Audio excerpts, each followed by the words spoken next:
What's going on, guys? It's your boy Eddie Hanachon. Today I wanted to give you guys another quick music tip. This one is for my sound engineers and for my live mixing engineers.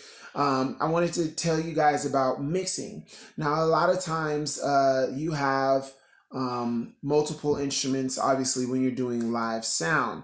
Uh, I deal a lot with vocals and the keyboard. So that's what I'm going to be talking about. If you want your vocals to come out a little bit clearer against that keyboard, what you can do is first step, turn down the low end on your vocals. Okay. A lot of times the low frequencies from the keyboard and the vocals will compete with one another.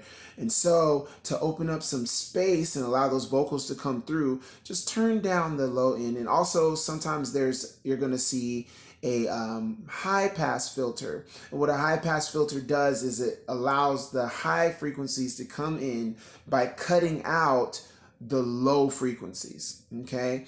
And what's going to happen, what that high pass filter button looks like on your mixing board, most times it's going to look like an upward slope going into a plateau from the left hand side. So it's going to look like an upward slope going into a plateau coming from the left hand side. So that's one thing you can do. And then the second thing that you can do is turn down the high frequencies on your keyboard or on your instrument, depending on what instrument it is. Okay.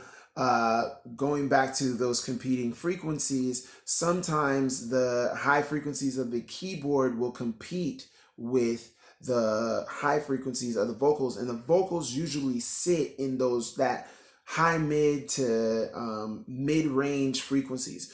So just make sure that you turn down those high frequencies on your instruments so that way the vocals can come through. And then a third tip that you can do is use the stereo input. If your keyboard has a left and right channel for both channels, the third thing that you can do is use both of those channels, plug them into two separate channels, and then pan those channels hard left and hard right on the keyboard. What that'll do is open up the mid space, open up the center space, so those vocals sit there while you still have the keyboard to the left and to the right. It's clear, you're hearing two different things, and it kind of makes your sound more dynamic, gives you more stereo sound, makes it more realistic. Okay, so three things here: turn down the low frequencies on your vocals, turn down the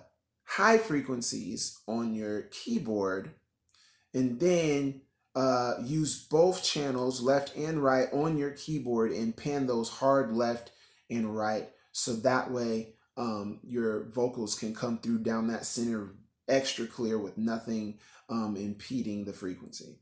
Anyway, I love you guys. I hope you guys enjoyed this video. It was a little longer than what I wanted it to be.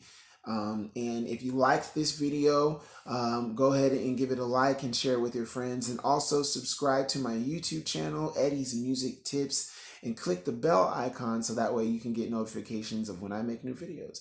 I love you guys. And next week's video is going to be about songwriting. So stay tuned for that one. Love y'all. Peace.